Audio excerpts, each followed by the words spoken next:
On this episode of the Mamas con Ganas podcast, I'm interviewing Viviana Soto, podcaster of Life Whispers podcast and self improvement junkie. Welcome, Viviana, back to our podcast. Obsessed with that introduction. So true.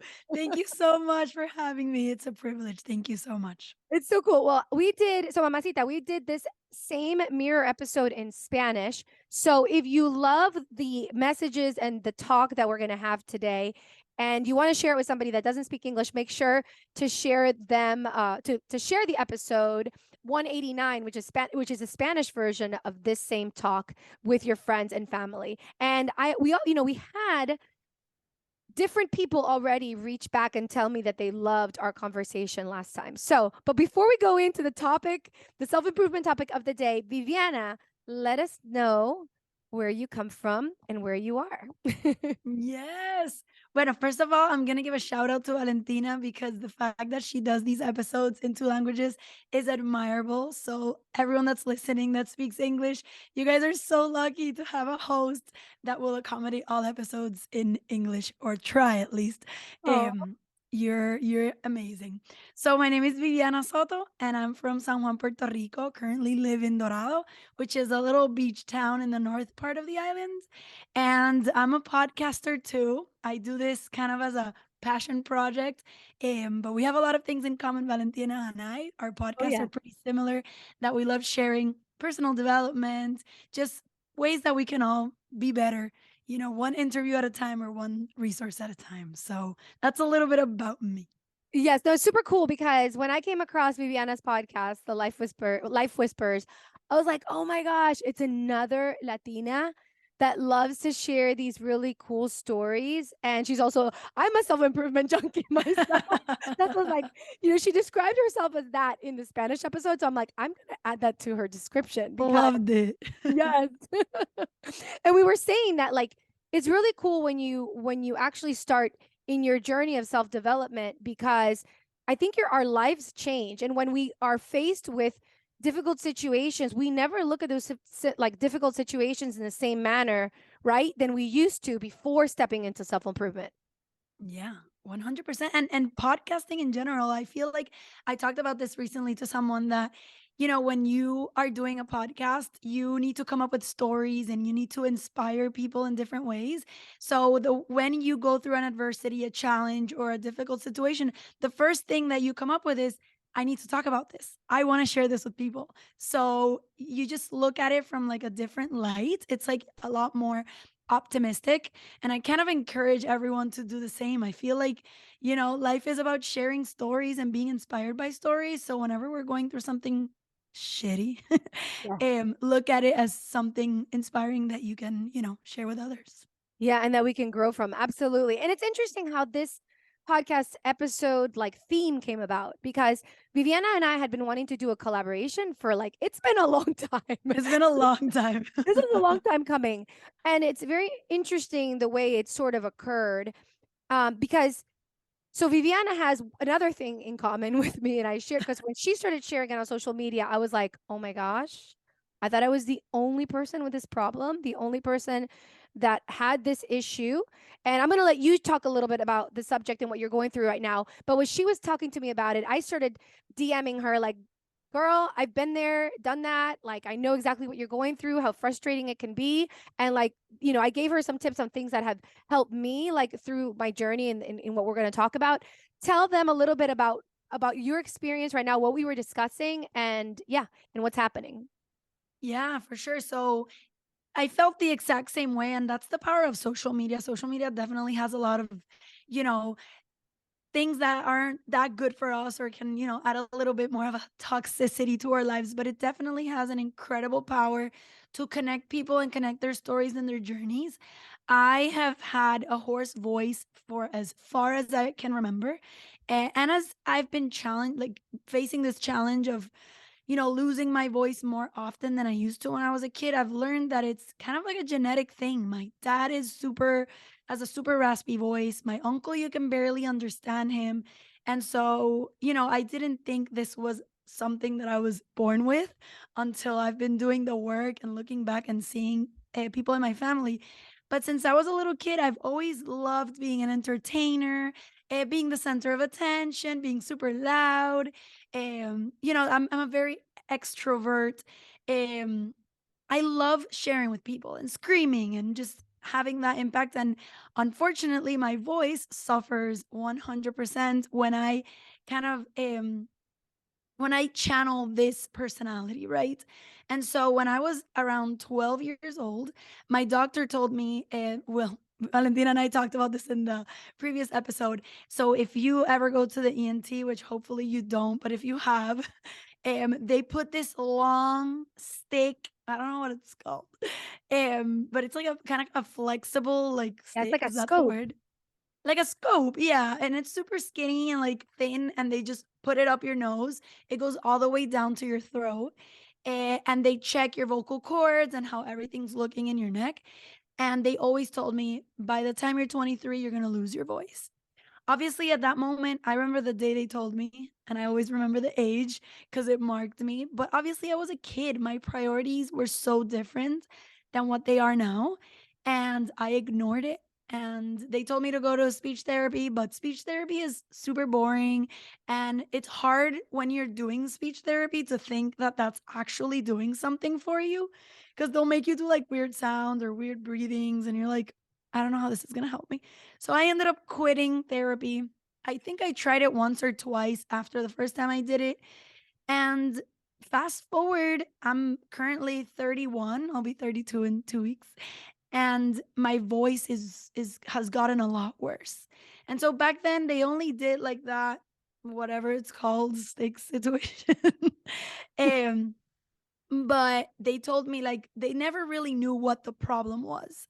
And so it's getting so bad. Like, before I used to go to concerts and lose my voice, or I would go clubbing and lose my voice. And now I'm losing my voice for no apparent reason. Like, maybe I cheered too much in a tennis game, or maybe I spoke a little loud over dinner at a restaurant and I lose my voice completely. And I'm starting to get a little frustrated because our voice, Valentina and I share this, common passion where our voice is the channel for our passions, for our identity, who we love being in this world. I love communicating. I'm not only a podcaster, I work in sales and marketing, so I'm constantly, visiting clients, having phone calls, meetings, meeting with my team, and if I don't have a voice, I lose my personality and I lose who I am and what I love to do. So it started becoming this issue of I need to do something about it because I can't bear the thought of not doing what I love. So I actually got checked, and because the first thing we all want to do is recur to medicine and surgery and can you do something quick to fix this problem? And when I went to the doctor, they did this. It was, I don't know if it's non-invasive. They do go in and they do sleep you, but it's like an ambulatory procedure. So I was out and about around 6 hours later. Um, but they told me that there was no solution for my problem. And that was a very hard pill to swallow. It was very, very frustrating to realize that I can't podcast if I don't have a voice. I can't socialize the way I love socializing without a voice. And something that we did in the last podcast was kind of make this relevant to you guys. And doesn't matter what problem you're going through. I feel like the moment that you realize that something so essential to your personality and to your authenticity is in jeopardy, it's very frustrating. So I really felt like defeated, and then that's where the process began. So I'll let you, Valentina, continue, but Yeah, well, the thing that's is, kind like, of a little bit of the story. yeah, so she told me her story, and I have a very similar background in a little bit. I mean, I don't think it was an issue when I was growing up. It was not an issue, but it started becoming an issue when I graduated from college, and my first job was as a telemarketer. And I had to make like what 150 calls in a day, and it actually was Crazy. like a numbers game. So the more calls I would make, the better. So it was a moment in my life where all of a sudden I had to spend all day talking. And it was strange because I would notice that all the other telemarketers, nobody else had a problem with their voice, but I started having a problem with mine. And in the beginning, I was losing my voice sporadically, right? Like every several weeks and something like that. And then all of a sudden, it became every week. By the end of the week, I was hoarse, and then I would come back on Monday with a voice again. And as the time progressed, it got to a point after a year working there where I would come in on a Monday, and by Monday night, I had no voice. And it's the most frustrating thing. And I remember It's going horrible. horrible. I went to an ENT doctor, and he said, what are you he's like, you're either one of two things. You're either a teacher or a telemarketer. And I was like, what? I'm like, well, we don't call ourselves telemarketers where we work, but that's essentially what we do. And he's like, yeah, if you don't quit your job, you're going to lose your voice forever. And it was like you said, it's something that's very difficult to hear. Yeah. And when you're faced with something that if when you're faced with having to make changes in your life, and if you don't make those changes, it's going to cause like some irreparable damage or pain. Like it's either like the risk of losing something or the risk of it's either losing something or causing this pain that you feel like you can't get over. Then sometimes it's like the one moment where we're like pushed against the wall, like we're between the wall and the sword, and it's like, what are you going to do? Like you Yeah. have no choice, and the only choice is change. And so we started talking about how it's crazy about how everybody in life experiences this a little bit differently. Maybe it just so happens that Viviana and I experienced it with our voice because, after I found this out, obviously I had to make a lot of changes. Well, first of all, I had to quit my job. So I had to do that. I started going to a therapist. Then my voice problem came back several years later when I got a divorce because I was going through something so stressful that sometimes I would just say one line or I would scream out one word and then all of a sudden, like hoarse, like hoarse where I felt like I couldn't talk.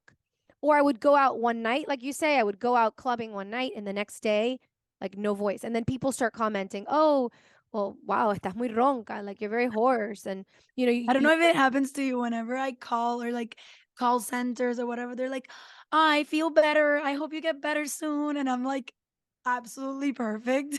And I'm like, thank you. Thank you. Because my voice is so bad. yeah. Yeah, sometimes well, I think I was permanently hoarse for 2 years.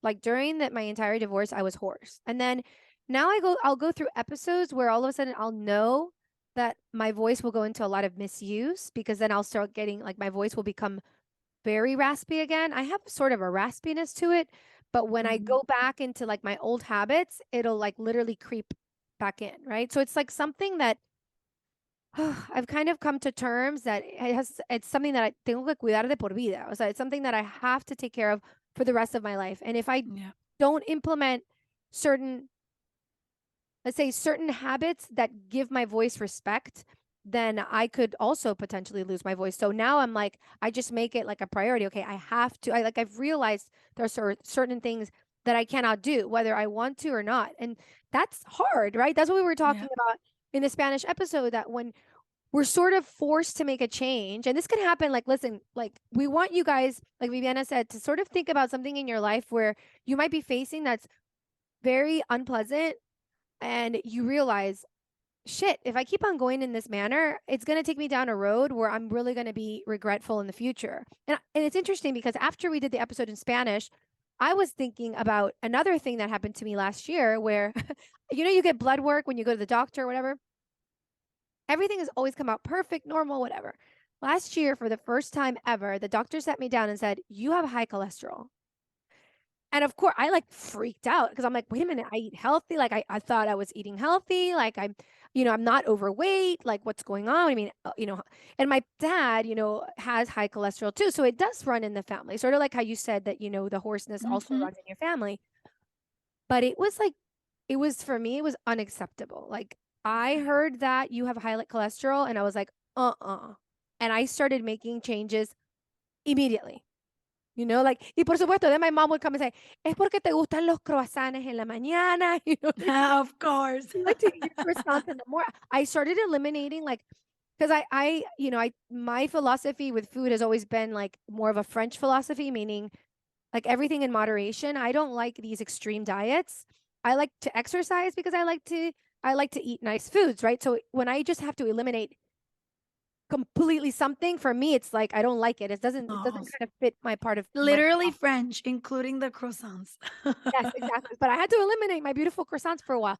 And it was really cool because months later, like my doctor made me take the test over again, and I realized, "Oh my gosh, my cholesterol went back to normal." So you realize like, okay, I was able to do it. And it was sort of like what I needed to hear in order to make the change. Because if somebody would have just said, "Hey, you're eating a couple too many croissants," I might have not necessarily reacted the way that I did. I started being way more intentional with what I was feeding myself because Yeah, I came to something that brought me pain and brought me like, this is not the way that I want to live my life. yeah. So I know you were mentioning, and share with us what you were sharing with us in the Spanish episode too, that this can also have the different ways that this can show up for other people. Yeah, no, for sure. I feel like once it happened to me, and I actually have a really good example. I don't know if I had done this interview before I spoke to you in the Spanish episode, but it was an impressive kind of conversation that I had with this guest. His name is Rick Yarush, and he was in the military, and basically he was driving his vehicle in Afghanistan and it exploded. He completely burned, and he basically was gonna die, but he felt like someone pushed him aside of the road and he fell in like a little riachuelo, like a little canal. And thanks to that, he ended up surviving. And before he joined the army, he had like such a lack of passion, and he ended up going to the army because he thought that was going to give him like a purpose. And after this happened to him, it destroyed his life. He has no ears, no nose. He basically doesn't have arms, one leg amputated. And after this, he just confronted this new world, and he says this is the best thing that ever happened to him. And sometimes we really are in situations where we're so hurt and we're taken away from what we really want.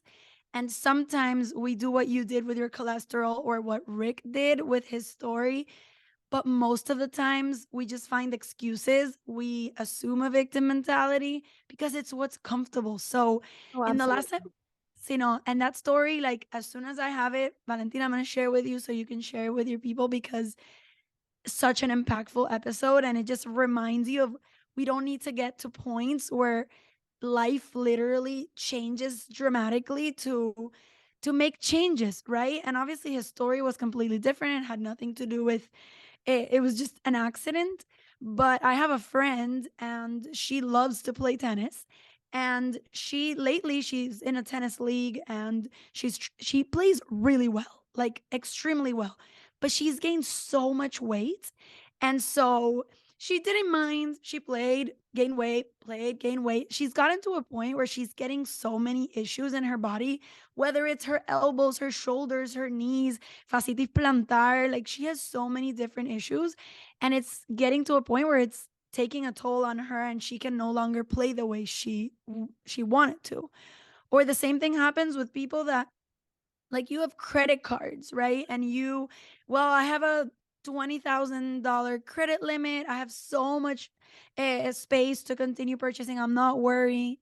And then you just keep putting money in the card, putting money in the card, and you know you've already went a little too far, but you're like, it's fine, I'll figure it out, I'll figure it out, and you just keep going until you go so hard in debt that you cannot deal with the stress, the anxiety, and then you have to make some crazy budget cuts.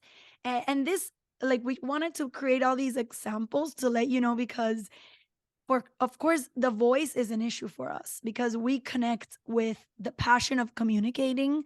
But what is the passion that you have, and what are the signs that you are ignoring that are eventually going to slap you in the face and force you to change? Why do we have to always get to the point where we have to be forced to make a change, right? Why do we have to get to the high cholesterol? Why do we have to get to the painful knees? Why do we have to get to the hoarse voice to actually change something in our lives? So, those are a little bit of the examples that we shared last time. But if you look in your life, all you have to do is find what you're being deficient in, what is causing you pain, because I also did an episode about efficiency, and we were talking about how we're so obsessed with productivity. And I'm like, you wouldn't be upset that you're too productive unless you're being deficient in an area. Like, unless you have deficiency in an area. So you're being overly productive in, I don't know, your job, but then you're not sleeping or you're not taking care of your relationships. I think the best thing to know your parallel with our story is to see what areas of your life are hurting or are causing you discomfort, and then ask yourself, how far do I have to go to actually start actioning this? Yeah, absolutely. It's interesting because I think what everybody battles with at the end of the day, myself included, is always trying to find that sweet balance among Mhm. all the different aspects of our lives, right? Like making sure that we give enough attention to our finances, making sure that give enough attention to our family and to our friends and to our work. And, we have all these goals set out for ourselves, but trying to like come up with a way where we're not ignoring a specific aspect of our lives. And you see that many times in some people that are very successful with their job, but they have not such a good marriage because they've given all of their energy and their attention to their job, and so their marriage ends up suffering. And like the phrase goes, where focus goes, energy flows. And I think So like true. the sort of formula for finding that balance is, and I think one of the things that really helps me with this is like journaling, like knowing what I want for the different aspects of my life so that I have it front and center of my mind. And I know, Yeah. okay, what are my goals? Not just in my career, because a lot of times we might think, we might write our like economic goals or our career goals, and we don't really write like what our goals are for our personal life. And then particularly with ambitious people, that part of our life can suffer. So I think one of the things that helps me, I don't know about you, but is journaling and really being like identifying what my ideal is for each area, although I'm constantly, I guess, striving to correct course as I go along, because sometimes Yeah. I'm definitely giving one aspect of my life more attention than the other. No, for sure. I think something interesting that I mentioned in this episode about productivity that I just told you about is that we try to, when we think of balance, we think of balance in like a day sometimes. Like, oh, I need to do self-care in a day, and I need to do fitness in a day, and I need to be a good mom and be a good wife and friends. And you cannot fit balance in a day. It's impossible. I think you can fit balance in a week, you can fit balance in a month, but striving for balance in a week, in a day, is impossible. That's impossible. Yeah, especially when you sleep 8 hours and you work 8 hours and you commute 4 or 3, hopefully, or less than that, but you know what I mean? Like, we put so much pressure on ourselves into what we have to do to actually achieve this balance and have it all figured out, that we end up failing because there's no other way. If you try to balance it all, then some areas of your life sometimes need more attention than others, and you can't ignore that either. Like, it's what we mentioned about deficiency. Like, if you are deficient in one place, you have to fill the cup, and while you're filling that cup, you can leave other cups aside because those were already filled, and you focus where the deficiency is. um but I think it's super important whenever you're going through this situation. It's like, clearly there's a deficiency. There's an issue with your finance, with your weight, with your health, with your voice, with your relationship, whatever it is. And it's like, okay, what is my plan of action for this deficiency? And then Yes. you take care of the rest. You still do it, but then you focus on making a difference where you feel the lack. Yeah, absolutely. It's like basically that area of your life that perhaps you have been ignoring. Like you said, it maybe you're you're going into debt and you're just completely like, pushing that off aside. Like the finances, it's like you don't even want to look at it because maybe you feel so overwhelmed by other areas of your life that you're just like, I'll handle that later. And when Yeah. we do that, it's like we're setting ourselves up for disaster. And I always say like those areas of our life that we want to ignore are precisely the areas of our lives that we need to take a closer look at. Yeah. Cause we don't want to ignore what's easy. We ignore what's hard. Yes. Because maybe for you, like exercise comes easy, but the finances is hard. But then for another Yeah. person, they're like, no, I got this abundance thing down. I'm Yeah. super organized with my abundance. But when it comes to exercise, like I'm a total disaster. So it like we're all different and we all know where we tend to be stronger, or more, let's say, or what comes easier and more natural to us. But it's those areas of our life precisely that we want to ignore, that we really need to think about taking a close look at, and I think looking at ourselves in the mirror, like in an honest way. And when I mean, I don't mean just physically, I mean really being honest with ourselves. Because I think a lot of times, like the whole part about excuses that you were saying, I think a lot of it has to do with like how it's easier to like lie to ourselves about what the real truth is. Yeah. And like 100%. coming face to face with like our actual truth. Like maybe the Mhm. truth is I'm being completely, ignorant and irresponsible with my finances, or I'm completely not taking care of my physical health whatsoever. So it's like, and sometimes saying that those things to ourselves and like realizing like where we've, like, for example, for the voice, it's like I had to come to like look at myself and go, yeah, I'm not taking care of this aspect of myself. And like, of course I would get angry because I'm like, well, nobody else has this problem. Like, why am I the one with a voice issue? Yeah. But then I'm like, wait a minute, but am I making this a priority to like am I making my voice a priority? Like I say it's important, but then I just went out last night. I had 2 drinks and I was screaming all like I was partying and like dancing the night away. Like, was that really Yeah. like what was helping my voice? Like, no. And then, yeah, you have to make sacrifices, which are usually the sacrifices that are difficult for us when we're confronted with these circumstances, right? It's like, oh, you mean I can't talk all the time when I go somewhere? Yeah. And especially this part of like your identity and your personality. Like, I was so caught up in the fact that like being loud and being the loudest voice in the room and extremely extroverted, that's who I am. So if I stop doing that, then I'm not being, genuine or being my authentic self.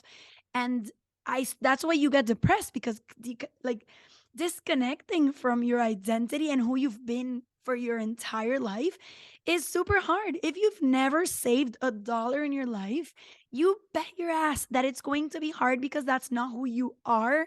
But this who you are and who you've designed to be, yourself to be, are two completely different things. Like, we can all be whoever we want to be, but we've decided to be lazy. We've decided to prioritize something else. We've decided to spend on a whim, and we go and we go to the store, we see something we like, we buy it. That happens to me.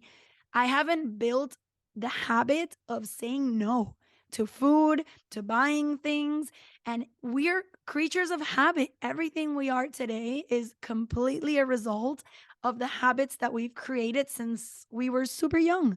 And so whenever we get to this point, right, where we're like, this is so hard, this is so challenging, it's like, it's okay. We just have to start constructing new habits that are going to take us to be the person that addresses these issues. Yes. And I have to say, I think there's like good news to uncover here. And I think the good news is that our personalities, they're not fixed.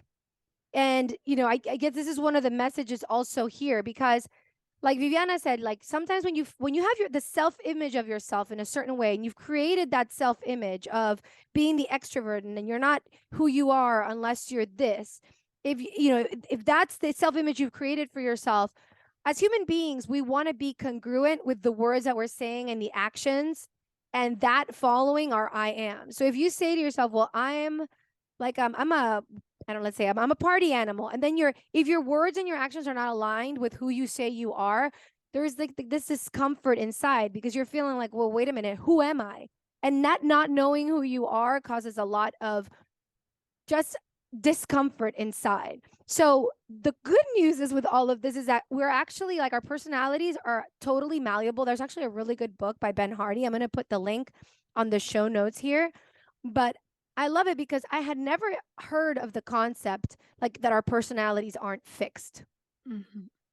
And then when I discovered and I heard him say, no, no, your personality is not something fixed, it's something that you create, and you can actually recreate it over and over. And you can make up your mind about some, some other version of yourself and create a Yeah. whole new future self, and then have that new self image grow. And you can literally, I think we can all transform into different beings. I don't know about you, Viviana, but the woman I am right now is so different from the woman that I was 10 years ago because of you. 100%. Yeah. $100%. So when we think, oh no, it's like this is the way we are, and that's the only way we are, we're basically, I think, limiting the possibilities that we have for ourselves. 100%. Yeah, because our You know, possibilities.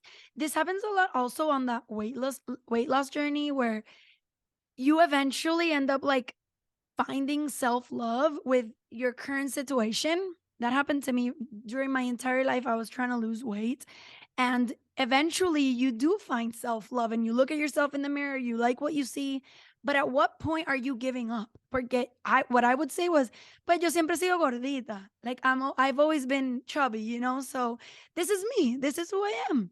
And what many areas of your life are you becoming complacent? And it's good.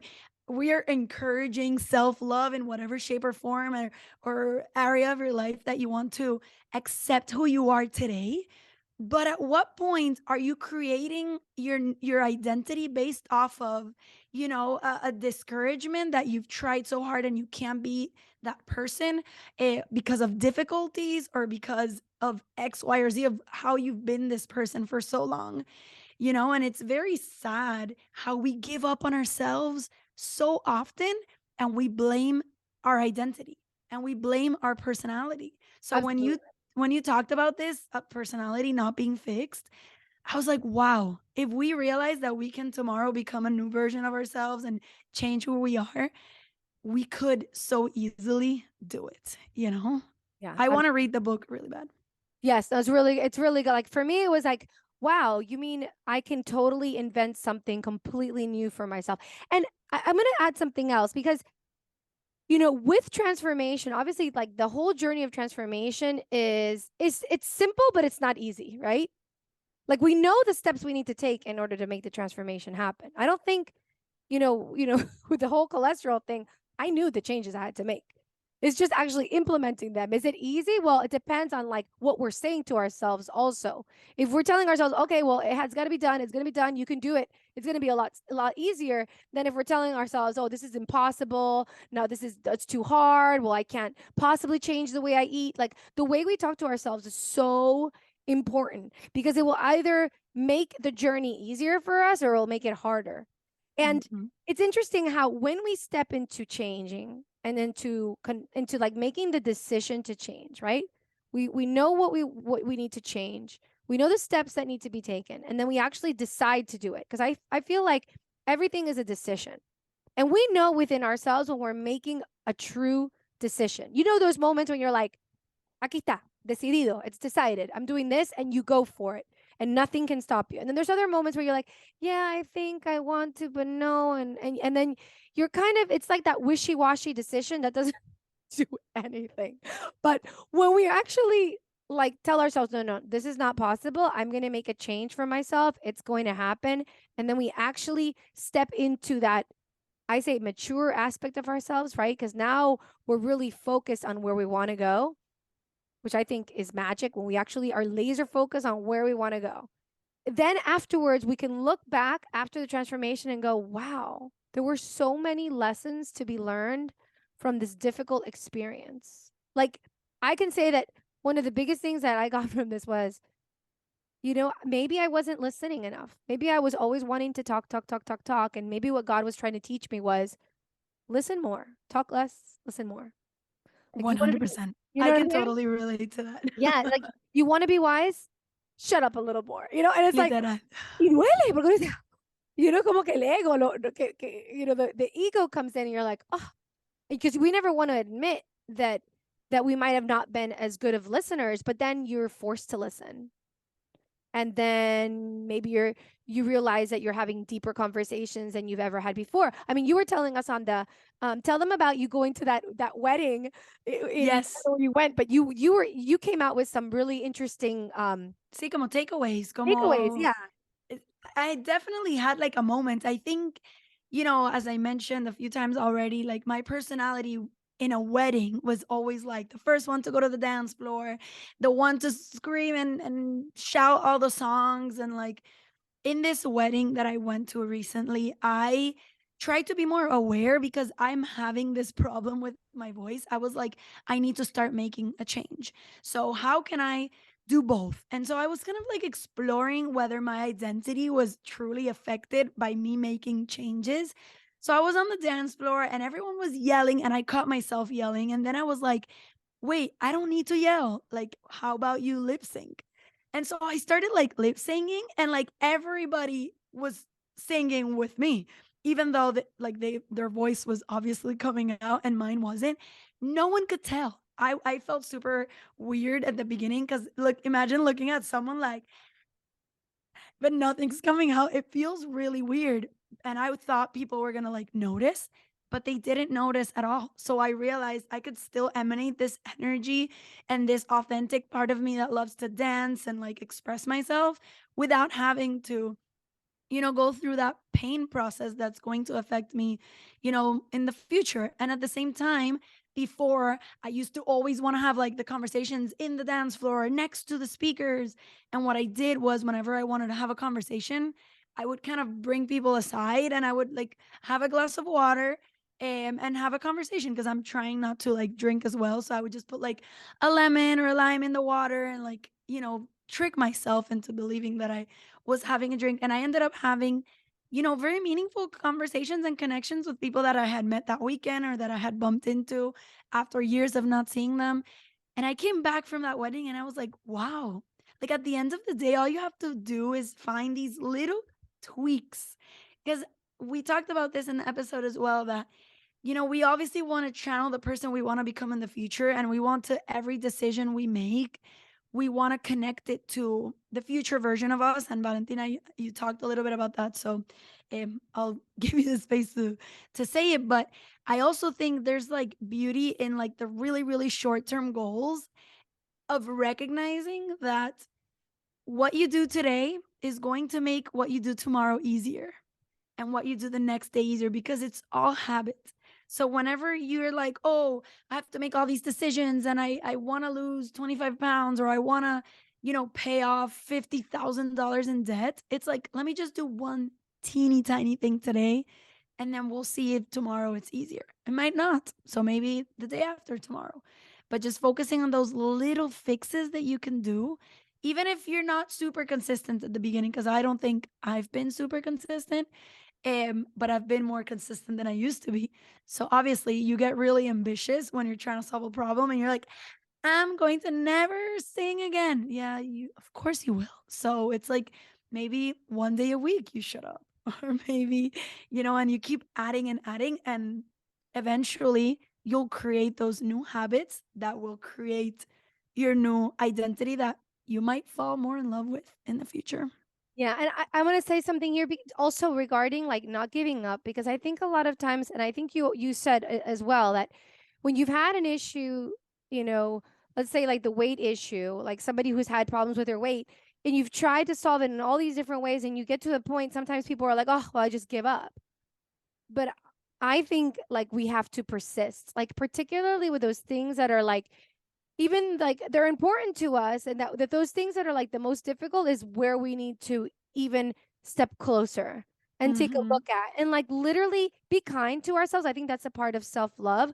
Like forgive ourselves, if we if we had a day where we went back to eating the chocolate cake and just not really caring about what we ate, and then go back the next day with like compassion and self-love and saying, but yeah, but I'm not going to give up. I might have had not such a good, healthy day yesterday, but today I wake up and I'm going to give myself the chance. Like I believe in myself, and I believe that I'm making every day, I'm making progress to the person that I want to be, to the future self. And I love the concept of the future self because I find that's helping me right now a lot. It's stepping into like the next version of myself. I feel like there's always like an evolution of who we end up becoming, but like really thinking to ourselves, like, okay, who is it that I want to become? How would I see my future self? And like, what decisions would she be taking today? Like, what would my future self be doing. And in those moments where we might feel inclined to make the wrong decisions, if we keep our, again, when we keep our eye on the prize and like, but this is what I'm really striving for, this is who I really want to be.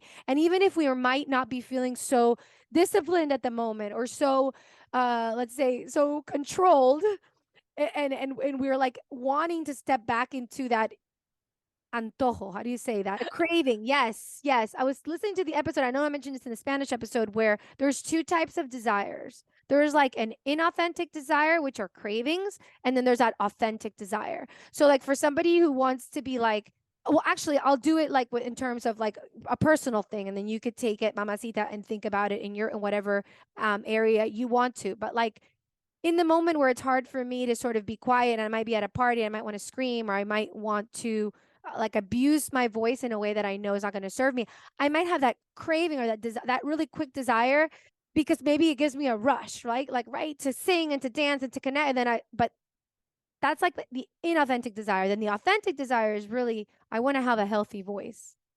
And sometimes we get stuck in that like short term, which is cool because it kind of goes with what you said. Sometimes what we actually want is like that short term satisfaction. So if you can play with that in your mind and sort of trick your mind into saying, okay, you recognize, okay, this is like the desire or the craving that I'm having to like doing this right now, but let me take that one step that will make tomorrow easier. So it's sort of that like short term action that you're going to take that in reality is going to fulfill that long term goal that Mhm. you have set out for yourself. Mhm. Yeah, and there's this thing about like having the evidence to motivate you to keep going. And the way to do that, to find the evidence, is seeing little accomplishments and finding that you've actually accomplished something. So if you say, tomorrow I'm going to have a healthy breakfast and the rest we'll leave it to what the day brings, you'll see like you just have to do breakfast. And once you do breakfast, you're like, I was able to do breakfast, so let me try lunch. And then once you do lunch, you're like, wow, I was able to do breakfast and lunch. Let me see if I can do dinner. And like with these little goals, you start building this like snowball of evidence. And in the future, you'll just tell yourself, like, I can actually do anything. But obviously, if you tell yourself today, oh, tomorrow I'm going to have like 100 calories, you're not going to do that. Well, you should never have 100 calories. But of course, like if you set out these incredible goals, like it's going to be really hard because it's going to take you so long to see the evidence that supports that you can actually get it done, that you're going to lose the motivation in the future. And I want to say something about what you mentioned about giving up. So my sister has a brand of swimsuits. Shout out Aragma Swim. And she is a psychologist, but she's also a fashion designer. So she's always been like, this is so hard. Like I have these two passions and I want to do both, but obviously doing two careers is super hard. And so she launched this line 4 years ago, and she's thought of quitting so many times. And we were celebrating her 4th anniversary on Saturday, and I told her like, "You know what? I'm so glad you've never quit." And she told me, "I can't quit because if I quit, this is something that I'm so passionate about that I'm going to have to start again." And like it's so true. For example, Life Whispers. For me, it's like this passion for communicating and sharing life stories and bringing that, extroversion from my personality. And sometimes I'm like, "Oh, I'm just gonna quit." Like it gets hard, it's a lot of work. But once I stop, that passion is inside me. So maybe in a few months, I'm gonna be like, so what do I do now? And then I have to start from scratch. So no, it's better to like push through, take a break if you need to take a break. Do not start again. Like if you messed up and you cheated or you screamed at the wedding and you had the drink and you ate something that affects your cholesterol, like it's fine. Like if you quit, you're going to have to start from zero next time. So it's better to just like start from two, start from five, start from 10, than have to start all over again, Yeah, which and was a cool perspective. oh my God, yes. And the other thing, like, it's interesting you mentioned like little things. It reminded me, have you ever heard of that speech? I think it was a college speech where the guy talks about like, make your bed. Oh, yes. You don't do So anything good. else but make your bed. Girl, I've been implementing that and it works. Like I have to say, I was like one of those people that would not make my bed every day. And then Like recently this year, it's like it really bothers me when my bed is not made because there is such a sense of accomplishment with that Mm-hmm. one task that even if I do a million other things, but my bed doesn't get made, it's like it's like a espina, Sí, estoy de acuerdo. like it just rubs me the wrong way, right? Yeah, yeah, yeah, I yeah. get such a satisfaction about it that I'm like, oh no, but I got to do it again, right? But like no, but like, and then I see my bed, I'm like, oh, I got to make my bed today, and then I make it, I'm like, oh, and it makes everything feel good. But it's like those little things. Sometimes we think everything in like is in the big accomplishment, but it's in the small step towards our goal that makes all the difference, right? See, that book, Atomic Habits, that's the whole thing about the book. It's like with Atomic Habits, you build massive habits. It's all a matter of like snowballing into it. So, what little thing can I do tomorrow? And then just add one teeny tiny thing next week and one teeny tiny thing. But we're so addicted to seeing results immediately, which is the whole obsession with productivity and efficiency, because we live in a world where progress happens so quickly that we want progress to happen so quickly. But habits do not build quickly. Everything you've become today is a result of years that you've been repeating the same behavior. So having that expectation of seeing the evidence so fast is so unrealistic, that honestly, like, we're cheating ourselves. We're lying to ourselves. We have to fall in love with little progress, because with that comes sustainable long term progress. I believe that so much. And we're so hard on ourselves. I mean, like again, Oh my God. you know how I said, like I'm a totally different woman right now than I was 10 years ago. Like sometimes we don't realize how much change we go through, and like because if like I think that like the Valentina 2 years ago, if she saw where I am today, she'd like be like, good job, like that's so Yeah. awesome. But then sometimes I'm like super hard on myself because I'm on the next thing and I'm not giving myself enough grace sometimes, and that's something that I have to constantly sort of check with myself. Like, am I Mhm. being loving enough towards myself as I go towards my goals, as I go, towards my new transformation and the next new version of myself? Am I being like nice enough to myself? In order to permit it to even come into my life quicker, because I do believe that if we are on the path to transformation, like the nicer we also are to ourselves, the quicker it comes to us, because then we It's don't so have to true. spend so much time in self-loathing, you know. It's so true. It's so true. Plus, when you put stress on yourself, like you put pressure on yourself, you release cortisol. And if you're on like a weight loss journey, for example, then what you're doing is just making it harder for yourself. Or if you're super anxious, like sometimes you don't get things done because you're just overstressed because of all the things you have to do. Instead of like relaxing, stop being so hard on yourself and take one task at a time, then you'll be done quicker. I don't know if it's happened to you that you're multitasking and you can't get one task done. Yeah, because it's like you have to like come back. And I would like to end this with saying that sometimes in life we don't realize how these things that we consider just like devastating usually are not as devastating as we put them out to be. Like they have solutions, right? Yeah. They have solutions. A lot, like most things in life have solution. And this past week, we're going through something in my husband's family. He has a cousin that's we're praying for, like literally praying for, which she's battling cancer, but like it's really tough. And he went to visit her this past weekend. Praying, like literally praying for a miracle. And when those things come, it really puts into perspective everything else in our lives.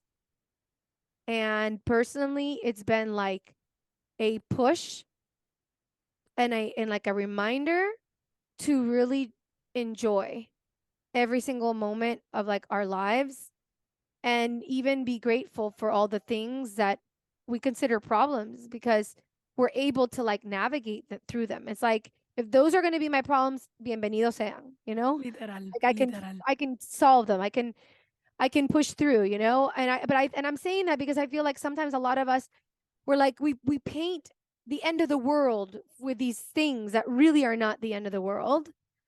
And so this is kind of like it's for me, or not just for me. I think for a lot of people around me in my close circle, it's been like a como un sacudido, like a Sí. shaking, in a moment where it's like, okay, let's really put things into perspective, and let's really like look at our lives with a much more like a lot more gratitude.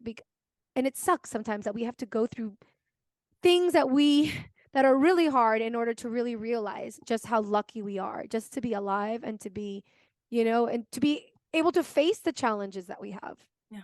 It's super true. And it's part of being human. I think, we're always going to have these moments when rough things happen, and when things are good, we're going to forget. And I think we have to put more of an effort to really, really remind ourselves every day instead of waiting for that moment. It's recognizing that we're here for a little bit, and we can be and do whatever we want, and just being alive is a gift in itself. Viviana, thank you so much for having. I think we went. I mean, I know we started talking about like changes, and life pushes you to change, and then we went into like, but because I think this subject is so encompassing. It really Sí. does. Wow, it brings up discipline, it brings up excuses, it brings up habits, Habits. Hmm. all of these things. And I think there's such important conversations to have. And I think the more we realize that we're kind of all struggling with the same thing, Literal. that we can feel a little less alone in our journey, right? Because sometimes we feel like, oh my God, we feel like alone. So See, we I hope, definitely are not. When you wrote to me that you were going through the same thing with the voice thing, that's such a random thing, especially coming from like another podcaster. I felt so, oh my God, because I know this is your passion. I know your career is in this. And it's like, it felt really good yeah, knowing that. So yeah, hopefully people that are listening were able to relate at some point and know that we're absolutely. here with them. Absolutely. And if you want to comment on this episode, Mamacita, go to mamasconganaspodcast.com/190. Mamasconganaspodcast.com/190. Thank you, Viviana, again for being here with me. Besitos, mamacitas. Hasta la próxima. Besito, hasta la próxima. Hey, it's Valentina Azara. I hope you enjoyed this podcast episode. Thank you so much for liking, sharing, and subscribing to our motivational channel. If you have any questions or comments, visit our website at mamasconganaspodcast.com or follow me on social media at mamasconganas. And remember, don't be a mama con drama. Let's be mamas con ganas.